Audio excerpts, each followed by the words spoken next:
সন্তানকে বাঁচিয়ে মায়ের বিদায়, ভূমিকম্প হারল মাতৃত্বের কাছে। খালি হাতে স্বজন খুঁজছেন হাজারো মানুষ। ফতোয়ার জন্য আর মাদ্রাসায় যেতে হবে না, সংসদে দেওয়া হয়, বললেন শাহজাহান চৌধুরী। ইসলামী ব্যাংকে অমুসলিমদের চাকরি হয় না, গয়েশ্বরের অভিযোগের জবাবে যা বললেন জামায়াত এমপি। এবং সর্বশেষ জানাবো 1,60,000 কোটি টাকা বিদেশে পাচার হয়েছে, বললেন মঈন খান। দর্শক শুনছিলেন সংবাদ শিরোনাম, এবার জানিয়ে দিব বিস্তারিত সংবাদ। তবে তার আগে অনুরোধ থাকবে ভিডিওটিতে একটি লাইক দিন এবং ভিডিও সম্পর্কে আপনাদের গুরুত্বপূর্ণ মতামত কমেন্ট করে জানিয়ে দিন। সন্তানকে বাঁচিয়ে মায়ের বিদায়, ভূমিকম্প হারল মাতৃত্বের কাছে। খালি হাতেই স্বজন খুঁজছেন হাজারো মানুষ। ভেনেজুয়েলার বুকে নেমে এসেছে এক অপার্থিব শোকের ছায়া। গত বুধবার কারাকাসের উপকণ্ঠে আঘাত হানা জোড়া ভূমিকম্প মুহূর্তের মধ্যে চুরমার করে দিয়েছে হাজার মানুষের স্বপ্ন। ধ্বংসস্তূপের নিচে চাপা পড়ে প্রাণ হারিয়েছেন বহু মানুষ, আর আহতের সংখ্যাও হাজার হাজার। চারদিকে এখন কেবল ধ্বংসলীলা আর স্বজন হারানোর আহাজারি, যা ছুঁয়ে গেছে পুরো বিশ্বকে। এই ভয়াবহ বিপর্যয়ের মাঝেও মানবিকতার এক অনন্য নজির স্থাপন করেছেন আন্দ্রেয়া নামের এক অকুতভয় মা। নিজের জীবনের বিনিময়ে তিনি বাঁচিয়েছেন তার ছোট কন্যা শিশুকে। মৃত্যুর মুখে দাঁড়িয়েও মাতৃত্বের যে অমোঘ মমতা তিনি দেখিয়েছেন, তা পুরো ভেনেজুয়েলাকে কাটিয়েছে। ফুটবলার হেক্টর বেলো তার ইনস্টাগ্রাম পোস্টে যখন লেখেন, তুমি কত সাহসী ছিলে, শেষ নিঃশ্বাস পর্যন্ত মেয়েকে আগলে রেখেছ, তখন সে আর্তনাদে আকাশ বাতাস যেন ভারী হয়ে ওঠে। আন্দ্রেয়ার স্বামী হেক্টর বেলো এখন এক নিদারুণ বাস্তবতার মুখোমুখি।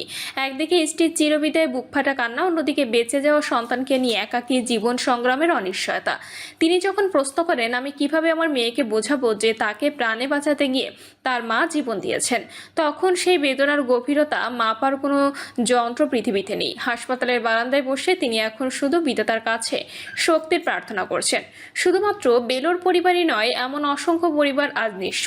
ফুটবলার হেক্টর বেলোর মতো অগণিত মানুষ প্রিয়জন হারিয়ে স্তব্ধ হয়ে গেছেন।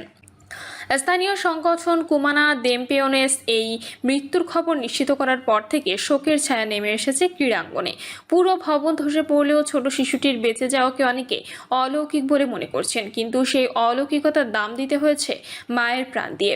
ভেনেজুয়েলার ফুটবল আঙ্গিনায় এই ভূমিকম্প রেখে গেছে গভীর ক্ষত। কারাকাস ফুটবল ক্লাবের অনূর্ধ্ব 18 দলের খেলোয়াড় রাজান সিজা এবং স্পোর্টস সান আগস্টিন ক্লাবের উদীয়মান তারকা ভিক্টর প্যালাসিওস দুজন সম্ভাবনাভাবে ফুটবলারকে হারিয়েছে দেশটি। তাদের সতীর্থরা আজ মাঠে ফিরছেন চোখের জলে, কারণ যে বন্ধুটির সঙ্গে ড্রিবলিং আর গোলের আনন্দ ভাগ করে নিতেন তিনি এখন কেবলই স্মৃতি। এই বিপর্যয়ের করুণ চিত্র ফুটে উঠেছে সাবেক মিস ভেনেজুয়েলা জিসল রেস এর জীবনেও। লা গুয়াইরায় তাদের পারিবারিক ভবনটি যখন ধসে পড়ে, তখন আতঙ্কে হৃদযন্ত্রের ক্রিয়া বন্ধ হয়ে মারা যান তার মা।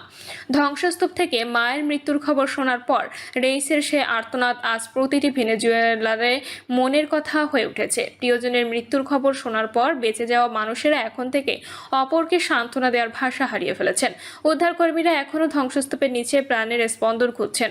প্রতিটি মুহূর্তে বেরিয়ে আসছে নতুন কোনো লাশ, যোগ হচ্ছে নতুন কোনো নাম। নিখোঁজ স্বজনদের সন্ধানে ধ্বংসস্তূপের সামনে দাঁড়িয়ে থাকা মানুষের চোখগুলো এখন পাথরের মতো নিথর হয়ে গেছে। সরকারি পরিসংখ্যান আর মানবিক বিপর্যয়ের ব্যবধান যেন মুহূর্তেই ঘুচে যাচ্ছে। প্রতিটি লাশের সাথে পরিচয় হওয়ার সাথে সাথে দানা বাঁধছে একটি করুণ উপাখ্যান। ভেনেজুয়েলার আকাশ আজ ভারী হয়ে যাচ্ছে ধূলিকণা আর দীর্ঘশ্বাসে।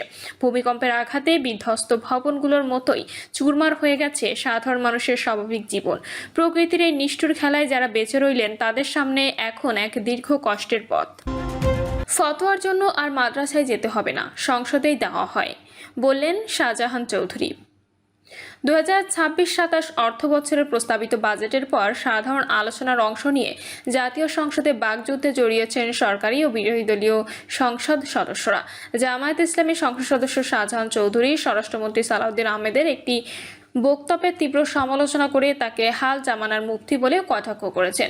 স্বরাষ্ট্রমন্ত্রীর নাম উল্লেখ করে তিনি বলেন, জামায়াত ইসলামীকে যারা ইসলামী দল নয় বলে ফতোয়া দিচ্ছেন, তাদের জামায়াত সম্পর্কে জানতে হলে 100 বছরের ইতিহাস জানতে হবে।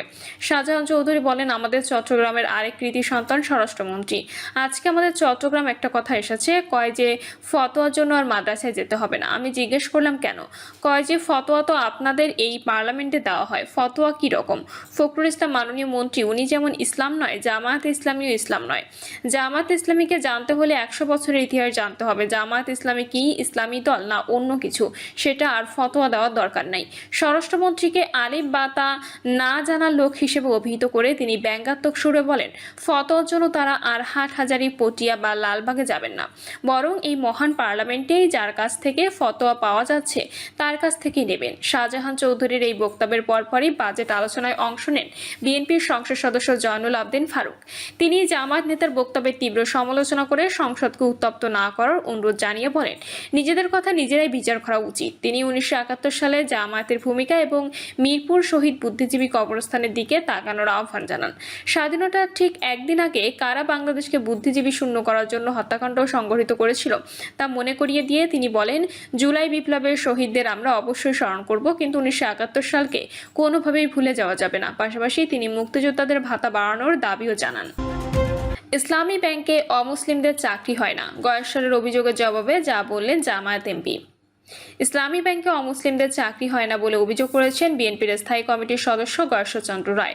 বিষয়টিকে তিনি বৈষম্যমূলক বলে আখ্যা দিয়েছেন। এর জবাবে জামায়াত ইসলামীর সংসদ সদস্য শাহজাহান চৌধুরী বলেছেন, ইসলামী ব্যাংকে হিন্দু, বৌদ্ধ, খ্রিস্টান সহ সব ধর্মের মানুষ চাকরি করে।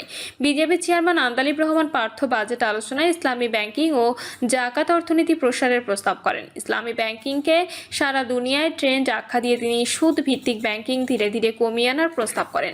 এরপর ঢাকা 3 আসনের এমপি গয়েশ্বরচন্দ্র রায় নিজের বক্তব্যের সময় ইসলামী ব্যাংকিং প্রসারের প্রস্তাবের বিষয়ে বলেন, পার্থ অর্থনীতির উপর সুন্দর বক্তৃতা দিয়েছেন। ইসলামী ব্যাংকিং এর উপর তিনি গুরুত্ব আরোপ করেছেন। বিএনপির লক্ষ্য উদ্দেশ্য আদর্শ ধর্মীয় মূল্যবোধ। এখানে নির্দিষ্ট কোনো ধর্মের কথা বলা হয়নি, যত ধর্মের লোক আছে সবার মূল্যবোধকে রক্ষা করা। এরপর তিনি ইসলামী ব্যাংকে অমুসলিমদের চাকরি হয় না বলে অভিযোগ করেন। তিনি বলেন, ইসলামী ব্যাংকের এক ডাইরেক্টরকে একদিন একটা চাকরির জন্য বললাম, তোমার ব্যাংকে একটা চাকরি দাও। ও বলল, দাদা নামটা পাঠাই দেন। নামটা পাঠাই দিতে ও বলছে, দাদা সরি, ওই হিন্দু, এই চাকরি তো আমি দিতে পারবো না। গয়েশ্বর রায় বলেন, ব্যাংক তো কোনো মসজিদ বা মাদ্রাসা না, তো সেখানে অন্য ধর্মের মানুষের এটা তো বৈষম্য, ইনজাস্টিস। মুসলমানদের জন্য কি দেশ স্বাধীন হয়েছে? সকল জাতি ধর্ম নির্বিশেষে এই অঞ্চলে যারা জন্মগ্রহণ করেছে তারা দেশ স্বাধীন করেছেন। আন্দালিব রহমান পার্থ বলতে পারবেন এটার ব্যাখ্যাটা, এটা সত্যি কিনা। যদি সত্যি হয় তাহলে ইসলামিক ইন্স্যুরেন্স, ইসলামী ব্যাংক সব ইসলামী নাম, ইসলামিক সুইটও আছে। ওই দোকানের মিষ্টি খেতে পারবো কিনা সেটাও আবার আমাদের জানতে হবে। গয়েশ্বরের বক্তব্যের পর বিষয়টি নিয়ে ব্যক্তিগত কৈফিয়ত দিতে দাঁড়ান আন্দালিব রহমান পার্থ। তিনি বলেন, ইসলামী ব্যাংকিং পৃথিবীতে এখন অমুসলিমদের মধ্যে জনপ্রিয় হচ্ছে। অমুসলিমরা ইসলামী ব্যাংকিংয়ে চাকরি করতে পারবেন না এ বাধার কথা তারা জানা নেই, তবে তার ধারণা ইসলামী ব্যাংকে যে কেউ চাকরি করতে পারেন। 1,60,000 কোটি টাকা বিদেশে পাচার হয়েছে বললেন মঈন খান। বিএনপি স্থায়ী কমিটির সদস্য ও নরসিংদী 2 আসনের সংসদ সদস্য ডক্টর মঈন খান বলেছেন, প্রধানমন্ত্রী তারেক রহমান জনগণের জন্য রাজনীতি করেন। দীর্ঘ 17 বছর পর একটি সুষ্ঠু নির্বাচনের মাধ্যমে দেশের জনগণের সরকার প্রতিষ্ঠিত হয়েছে। ডক্টর মঈন খান বলেন, জনগণের সমর্থন ছাড়া শুধুমাত্র গায়ের জোরে বা বন্দুকের জোরে কোনো সরকার টিকে থাকতে পারে না। আপনারা দেখেছেন আওয়ামী লীগ তথা স্বৈরাচারী সরকার এবং তাদের নেতারা কিভাবে লাখ লাখ কোটি টাকা লুটপাট ও বিদেশে পাচার করেছে। প্রায় 1,60,000 কোটি টাকা দেশের বাইরে পাচার করা হয়েছে। এই অর্থ বিদেশে পাচার না হলে তা দেশের মানুষের উন্নয়নে ব্যয় করা যেত। প্রিয় দর্শক, এই ছিল এখনকার সর্বশেষ সংবাদ। আপডেট সব সংবাদ পেতে চ্যানেলটি সাবস্ক্রাইব করে বেল আইকনটি ক্লিক করে রাখুন।